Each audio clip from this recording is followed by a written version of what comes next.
Hello everybody, welcome back. Craig Peterson here on WGAN. We're also on Facebook Live. If you have any questions, by all means drop them right here into the channel. You can always ask me a question too online anytime. Just email me, me@craigpeterson.com. More than happy to respond. You might have to have a little bit of patience. I do try and get back ASAP. But if someone in my staff is not noticing, or if I don't notice, don't feel bad. It's not as though we hate you, but we do try and answer every question that comes our way. Just me at craigpeterson.com. We're going to talk right now about third-party risks. Whether you are a small business or a large business, this is a huge deal, very huge deal. And it's also a huge deal if you are an individual, because you are dealing with everything from cloud services through a milk delivery company. All of these are third-party services provided by third-party companies. And many of them have information about us. I've heard from so many businesses lately that are now required under the new federal standards, the CMMC Standards, that they don't think that they really apply to them because they're not a primary government contractor. They don't have a whole lot or any personally identifiable information. You know, why would you come after me? I just don't matter in the whole big scheme of things. So it's not something that I should have to worry about. When the law is clear, they do have to worry about it, but they're still not worried about it. And I think the biggest reason is because people just don't understand the risks involved.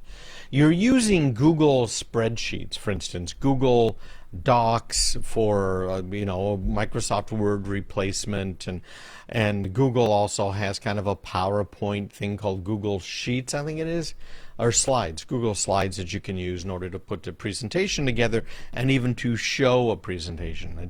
It's really rather cool stuff all the way around. But this is an example of a third-party vendor.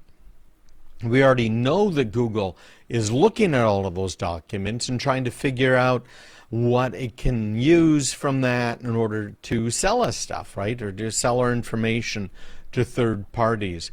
And that's obviously a bit of an issue. But when we're talking about these smaller businesses that might be selling to another government contractor, that might be selling to Raytheon, who's selling to the Department of Defense, just as an example, they wonder, why does it matter that I'm really secure? Because I'm making something that's completely passive. It's not as though I'm making the software that controls a missile in flight. Right? It's not doing any of those sort of things. So why should it matter? And I think that it's a good question, but here's why it matters. There were some huge hacks of the Department of Defense last year. And those hacks, a good 50% of them, came from their vendors. We're talking about a third-party risk. That third party, that vendor you're using, whether it's Google Docs and Drive, you might be using a version of Dropbox that's just a regular end user version, might be using an unsecured or improperly secured Azure instance or Amazon Web Services instance. You could be using any of those types of things. And guess what's going to happen? If you're using those, all of those people who have your data could be used as a way into your computers. Think for a minute. We spoke earlier today about these 500 plus Google Chrome extensions that were leaking your data. The data was actually being stolen by third parties because of those. If you have software installed that's being used to manage your supply chain, and that supply chain software is tied into this third-party vendor, your network is exposed. Now, you may have tried to tighten it down. It might be as tight as could possibly be, and there's no problem here. But if you're like an average business, none of that is true. None of that is true at all.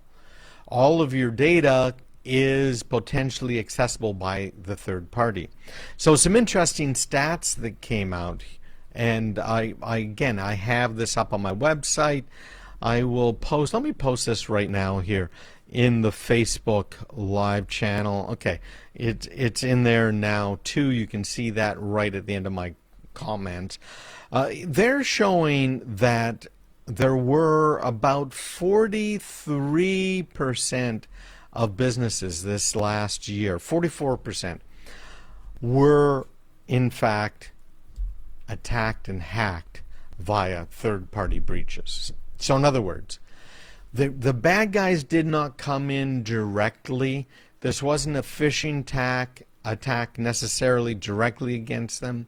This wasn't a ransomware attack directly against them. It was against a third party. So it was a vendor who might have had all of their customer information. They might have had how to manufacture certain things. It could be all kinds of different types of information, and that information was then used against them. That's a very big deal. Think about billing. Think about your employees and their paychecks, their W-2s, 1099s that you send out. All of these things are targets. And we talked earlier about these VPN services that are right now huge. They're a huge attack vector.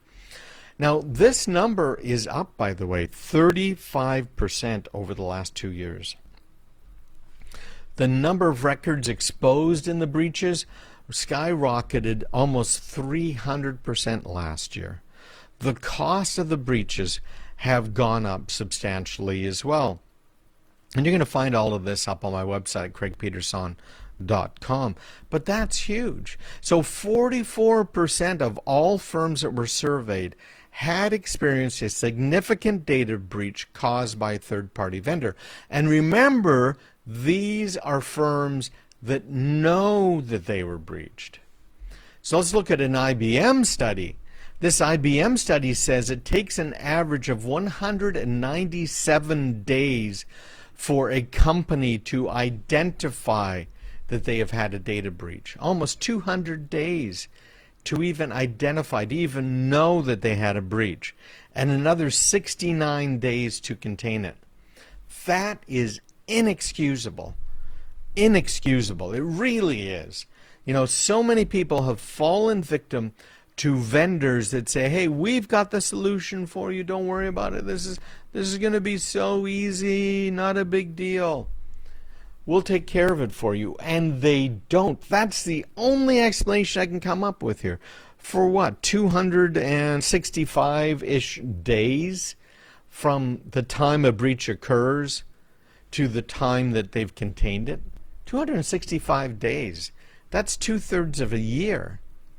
Now, believe me, this is not, I'm not trying to sell you our services here, okay? If you want to buy them, great. I just want to let you guys know. 250 days on average to contain it. With what we do on average, it is from the time it happens to the time it's discovered to the time it's contained. So from the very beginning of a breach to the time it's contained, with us it's typically 6 hours. That's why I say this is inexcusable. If you're a company with 200 employees, with 1,000 employees,